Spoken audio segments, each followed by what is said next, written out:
Don Quixote.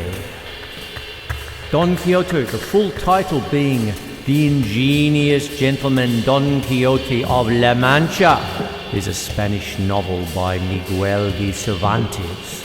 It was originally published in two parts, in 1605 and 1615. Considered a founding work of Western literature, it is often said to be the first modern novel. Don Quixote is also one of the most translated books in the world and one of the best-selling novels of all time. The plot revolves around the adventures of a member of the lowest nobility, an hidalgo from La Mancha named Alonso Quijano, who reads so many chivalric romances that he loses his mind and decides to become a knight-errant, caballero andante, to revive chivalry and serve his nation under the name Don Quixote de la Mancha. He recruits as his squire a simple farm labourer, Sancho Panza, who brings a unique, earthy wit to Don Quixote's lofty rhetoric. In the first part of the book, Don Quixote does not see the world for what it is and prefers to imagine that he is living out a knightly story meant for the annals of all time. However, as Salvador de Madariaga pointed out in his Guía del Lector del Quixotes, 1972, referring to the Sanchification of Don Quixote and the Quixotification of Sancho, as Sancho's spirit ascends from reality to illusion, Don Quixote declines from illusion to reality. The book had a major influence on the literary community, as evidenced by direct references in Alexander Dumas's The Three Musketeers and Edmond Rostand's Cyrano de Bergerac, as well as the word quixotic. Mark Twain referred to the book as having swept the world's admiration for the medieval chivalry silliness out of existence. It has been described by some as the greatest work ever written. Summary. For Cervantes and the readers of his day, Don Quixote was a one-volume book published in 1605, divided internally into 4 parts, not the first part of a 2-part set. The mention in the 1605 book of further adventures yet to be told was totally conventional, did not indicate any authorial plans for a continuation, and was not taken seriously by the book's first readers. Part 1. The First Sally. Cervantes, in a metafictional narrative, writes that the first few chapters were taken from the archives of La Mancha, and the rest were translated from an Arabic text by the Moorish historian Sidi Hemeti Benengeli. Alonso Quijano is a hidalgo nearing 50 years of age who lives in a deliberately unspecified region of La Mancha with his niece and housekeeper. While he lives a frugal life as an avid reader of chivalric romances, he is full of fantasies about chivalry. Eventually he goes mad and decides to become a knight-errant. To that end, he dons an old suit of armor, renames himself Don Quixote, names his old workhorse Rocinante, and designates Aldonza Lorenzo, a slaughterhouse worker with a famed hand for salting pork, his lady love, renaming her Dulcinea del Toboso. As he travels in search of adventure, he arrives at an inn that he believes to be a castle, calls the prostitutes he meets there ladies, and demands that the innkeeper, whom he takes to be the lord of the castle, dub him a knight. The innkeeper agrees. Quixote starts the night holding vigil at the inn's horse trough, which Quixote imagines to be a chapel. He then becomes involved in a fight with muleteers who try to remove his armor from the horse trough so that they can water their mules. In a pretended ceremony, the innkeeper dubs him a knight to be rid of him and sends him on his way.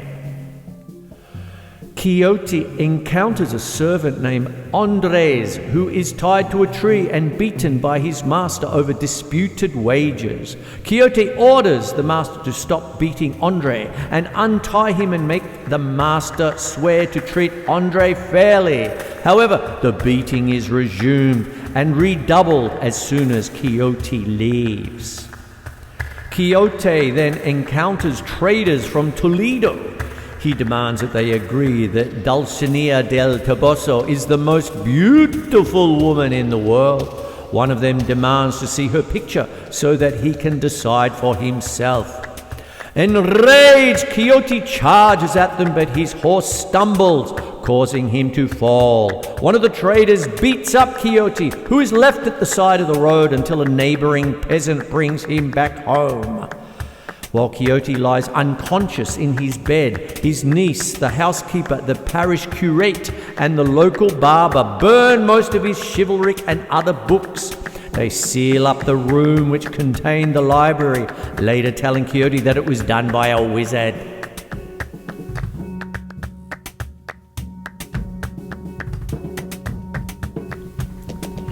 Urganda the Unknown, to the Book of Don Quixote of La Mancha. If it to be welcomed by the good, O book, thou make thy steady aim, no empty chatterer will dare to question or dispute thy claim. But if perchance thou hast a mind to win of idiots approbation, lost labour will be thy reward, though they'll pretend appreciation. They say a goodly shade he finds who shelters neath a goodly tree, and such a one thy kindly star in Bijar bath provided thee. A royal tree whose spreading boughs a show of princely fruit display, a tree that bears a noble duke, the Alexander of his day. Of a Manchegan gentleman thy purpose is to tell the story relating how he lost his wits over idle tales of love and glory of ladies' arms and cavaliers, a new Orlando Furioso, inamorato rather, who won Dulcinea del Toboso. Put no vain emblems on thy shield or figures, that is bragging play. A modest dedication maker, give no coffers room to say. What? Alvaro de Luna here, or is it a Hannibal again? Or does King Francis at Madrid once more of destiny complain? Since heaven it hath not pleased on thee deep erudition to bestow, or black Latino's gift of tongues, no Latin let thy pages show. Ape not philosophy or wit, lest one who cannot comprehend make a wry face at thee and ask why offer flowers to my friend. Be not a meddler, no affair of thine thy life thy neighbour's led. Be prudent off the random jest, recoil upon the jester's head. Thy constant labour let it be to earn thyself an honest name, for fooleries preserved in print a perpetuity of shame. A further counsel bear in mind, if that thy roof be made of glass, it shows small wit to pick up stones to pelt the people as they pass. With the attention of the wise, and give the thinker food for thought, whoso indicts frivolities will but by simpletons be sought.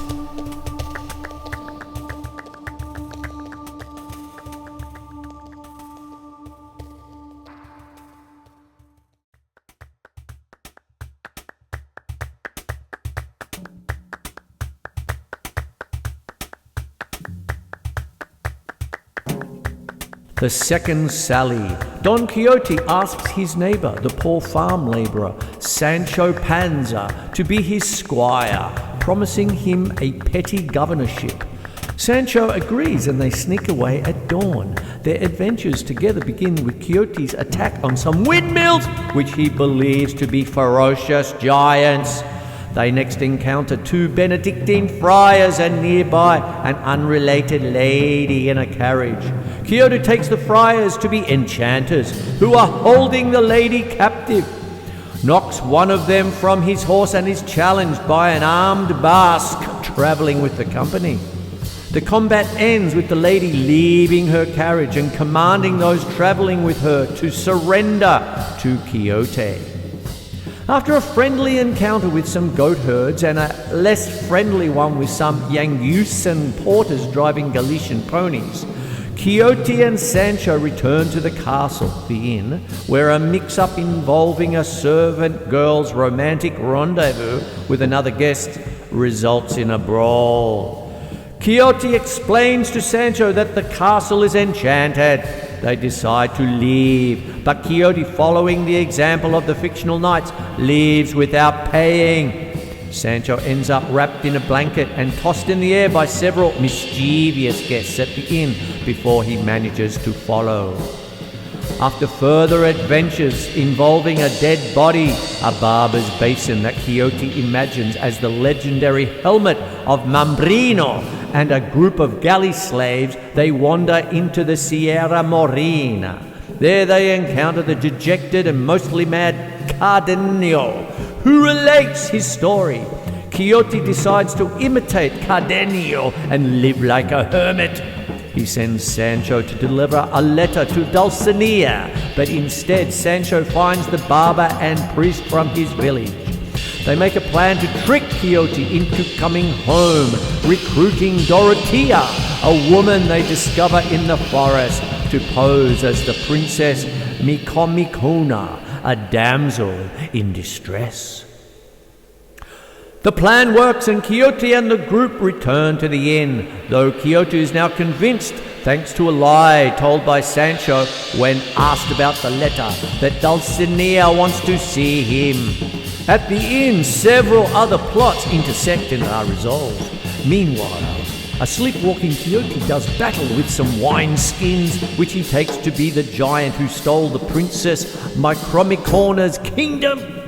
An officer of the Santa Hermandad arrives with a warrant for Quixote's arrest for freeing the galley slaves, but the priest begs for the officer to have mercy on account of Quixote's insanity. The officer agrees and Quixote is locked in a cage which he is made to think is an enchantment. He has a learned conversation with a Toledo canon he encounters by chance on the road, in which the canon expresses his scorn for untruthful chivalric books, but Don Quixote defends them.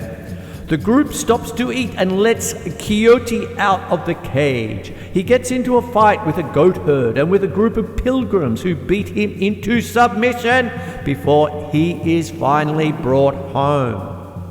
The narrator ends the story by saying that he has found manuscripts of Quixote's further adventures.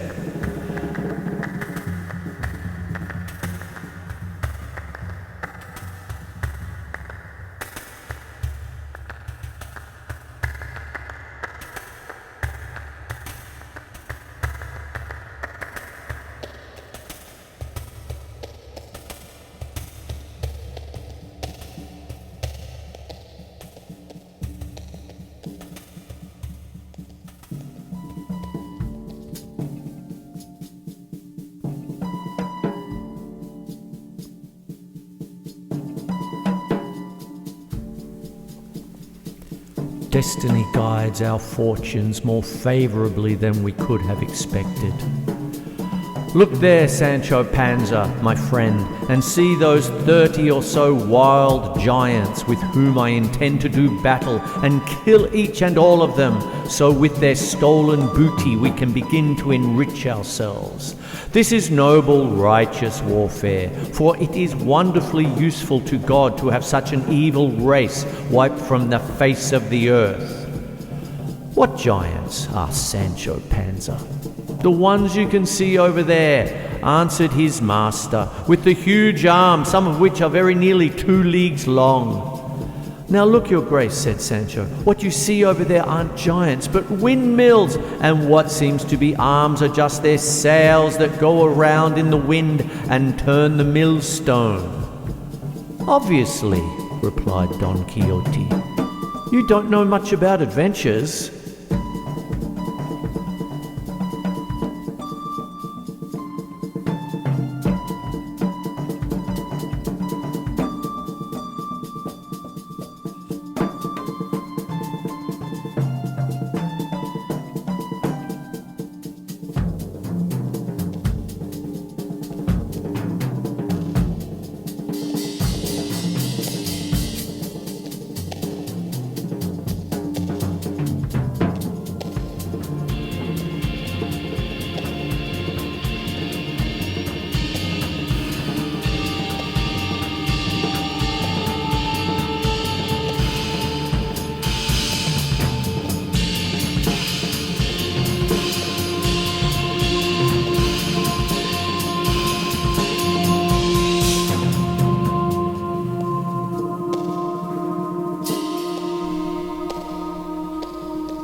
Amadis of Gaul to Don Quixote of La Mancha. Sonnet. Thou that didst imitate that life of mine, when I in lonely sadness on the great rock Peña Pobre sat, disconsolate, in self-imposed penance there to pine. Thou, whose sole beverage was the bitter brine of thine own tears, and who withouten plate of silver, copper, tin, in lowly state, off the bare earth and on earth's fruits didst dine. Live thou of thine eternal glory sure, so long as on the round of the fourth sphere the bright Apollo shall his coursers steer. In thy renown thou shalt remain secure, thy country's name in story shall endure, and thy sage author stand without a peer.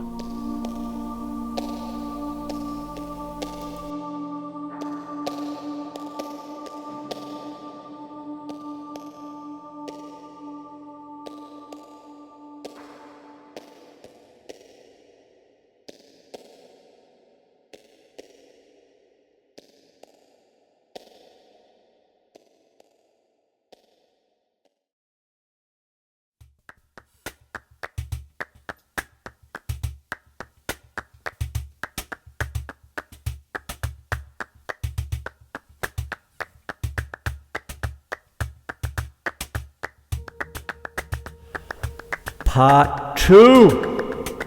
Although the two parts are now published as a single work, Don Quixote Part 2 was a sequel published 10 years after the original novel. In an early example of metafiction, Part 2 indicates that several of its characters have read the first part of the novel and are thus familiar with the history and peculiarities of the two protagonists. The third sally. Don Quixote and Sancho are on their way to El Toboso to meet Dulcinea, with Sancho aware that his story about Dulcinea was a complete fabrication. They reach the city at daybreak and decide to enter at nightfall. However, a bad omen frightens Quixote into retreat and they quickly leave. Sancho is instead sent out alone by Quixote to meet Dulcinea and act as a go-between. Sancho's luck brings 3 peasant girls along the road, and he quickly tells Quixote that they are Dulcinea and her ladies-in-waiting and as beautiful as ever. Since Quixote only sees the peasant girls, Sancho goes on to pretend that an enchantment of some sort is at work. A duke and duchess encounter the duo. These nobles have read part 1 of the story and are themselves very fond of books of chivalry. They decide to play along for their own amusement, beginning a string of imagined adventures and practical jokes. As part of one prank, Quixote and Sancho are led to believe that the only way to release Dulcinea from her spell is for Sancho to give himself 3,300 lashes. Sancho naturally resists this course of action, leading to friction with his master. Under the Duke's patronage, Sancho eventually gets his promised governorship, though it is false, and he proves to be a wise and practical ruler before all ends in humiliation. Near the end, Don Quixote reluctantly sways towards sanity. Quixote battles the Knight of the White Moon, a young man from Quixote's hometown who had earlier posed as the Knight of Mirrors, on the beach in Barcelona. Defeated, Quixote submits to prearranged chivalric terms. The vanquished must obey the will of the conqueror. He is ordered to lay down his arms and cease his acts of chivalry for a period of 1 year, by which time his friends and relatives hope he will be cured. On the way back home, Quixote and Sancho resolve the disenchantment of Dulcinea. Upon returning to his village, Quixote announces his plan to retire to the countryside as a shepherd, but his housekeeper urges him to stay at home. Soon after, he retires to his bed with a deathly illness, and later awakes from a dream, having fully become Alonso Quixano once more. Sancho tries to restore his faith and his interest in Dulcinea, but Quixano only renounces his previous ambition and apologizes for the harm he has caused. He dictates his will, which includes a provision that his niece will be disinherited if she marries a man who reads books of chivalry. After Quixano dies, the author emphasizes that there are no more adventures to relate, and that any further books about Don Quixote would be spurious.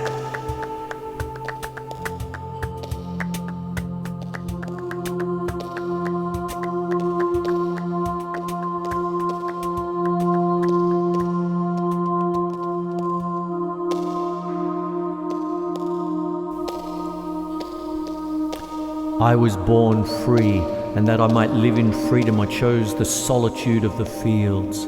In the trees of the mountains I find society. The clear waters of the brooks are my mirrors, and to the trees and waters I make known my thoughts and charms. I am a fire afar off, a sword laid aside. Those whom I have inspired with love by letting them see me, I have by words undeceived, and if their longings live on hope, and I have given none to Chrysostom or to any other, it cannot justly be said that the death of any is my doing, for it was rather his own obstinacy, that my cruelty that killed him. And if it be made a charge against me that his wishes were honourable, and that therefore I was bound to yield to them, I answer that when on this very spot where now his grave is made, he declared to me his purity of purpose, I told him that mine was to live in perpetual solitude, and that the earth alone should enjoy the fruits of my retirement and the spoils of my beauty. And if, after this, upon a vow, he chose to persist against hope and steer against the wind, what wonder is it that he should seek in the depths of his infatuation? If I had encouraged him, I should be false. If I had gratified him, I should have acted against my own better resolution and purpose. He was persistent in spite of warning. He despaired without being hated. Bethink you know if it be reasonable that his suffering should be laid to my charge. Let him who has been deceived complain. Let him give way to despair, whose encouraged hopes have proved vain. Let him flatter himself with whom I shall entice. Let him boast whom I shall receive, but let not him call me cruel or homicide, to whom I make no promise, upon whom I practice no deception, whom I neither entice nor receive. It has not been so far the will of heaven that I should love by fate, and to expect me to love by choice is idle. Let this general declaration serve for each of my suitors on his own account, and let it be understood from this time forth that if anyone dies for me, it is not of jealousy or misery he dies. For she who loves no one can give no cause for jealousy to any, and candour is not to be confounded with scorn.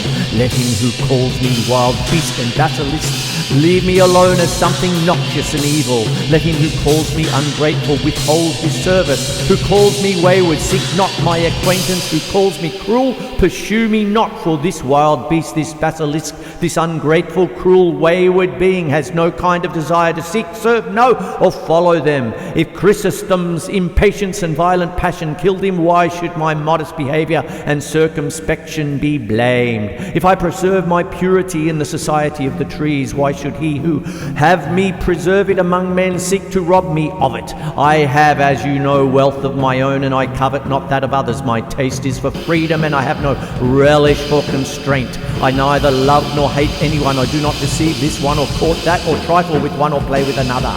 The modest converse of the shepherd girls of these hamlets and the care of my goats are my recreations. My desires are bounded by these mountains, and if they ever wander hence, it is to contemplate the beauty of the heavens, steps by which the soul travelled to its primeval abode.